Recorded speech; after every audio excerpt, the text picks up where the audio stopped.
Bonjour frères et sœurs, je me présente, je suis le frère Paul et j'aimerais partager avec vous l'interprétation que le Seigneur m'a donnée d'un songe que j'avais fait.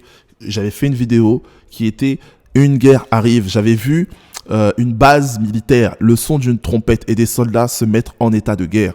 Et Dieu m'avait montré cette vision qui était rien d'autre qu'un T coupé sur fond bleu. Donc là, j'ai rajouté ici. Et il m'a donné l'interprétation. J'ai prié, j'ai demandé au Seigneur, Seigneur, quel est ce signe? Qu'est-ce que ça signifie? Et j'ai vu une épée d'or, une épée ornée de pierres précieuses, scinder une montagne haute en 3 montagnes différentes. Une montagne qui soutenait le soleil, il y avait le soleil au-dessus de cette montagne. Une autre montagne, il y avait la lune au-dessus, il faisait nuit. Une autre montagne entre les deux, il faisait qui était entre le jour et la nuit. Le Seigneur m'a dit, voici ces nations. Ce sont des nations qui vont entrer en guerre ici. Là, en fait, ce T signifie simplement les 3 nations qui étaient une au départ et qui ensuite vont entrer en guerre. Il y a 2 nations qui vont s'allier, d'accord, contre une autre. Et il y a la mer qui sépare ces nations-là de l'autre. Et ça nous montre que l'influence de cette nation sera plus petite. Elle va perdre cette guerre. Frères et sœurs, je me suis dit, mais Seigneur, que représente le fond bleu? Qu'est-ce que ça signifie? C'est la mer. C'est aussi les nations, les foules, la multitude qui va être témoin de cette guerre, qui va être témoin et impuissante malheureusement. Et ça va ébranler, ça va toucher l'économie mondiale. Frères et sœurs, j'ai demandé des détails. Voici les réponses que Dieu m'a données. Il y aura un décalage horaire entre ces différentes nations.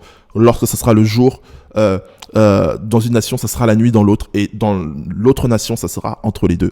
Frères et sœurs, je ne connais pas la nation exacte, mais voici l'interprétation que Dieu m'en a donnée. J'ai fait un autre songe dans lequel j'ai vu une araignée avec une peau dure. L'araignée était totalement noire et elle était malade. Elle semblait troublé, frères et sœurs, et j'ai entendu la voix de l'Esprit de Dieu me dire qu'il allait avoir un jugement sur la création, un jugement sur les animaux, un jugement sur les plantes, et ça allait être le début des douleurs. Frères et sœurs, c'est pas fini. Il y a le Covid, il y a le confinement, mais il y a d'autres choses qui arrivent. J'avais partagé une vision dans laquelle j'avais vu des insectes tomber du ciel, j'avais vu de la lave sortir de l'océan. Frères et sœurs, ça va être terrible. Et il est écrit dans Psaume 34, c'est une exhortation et c'est une parole de réconfort que vraiment tout croyant doit avoir dans le cœur. Je vous la lis.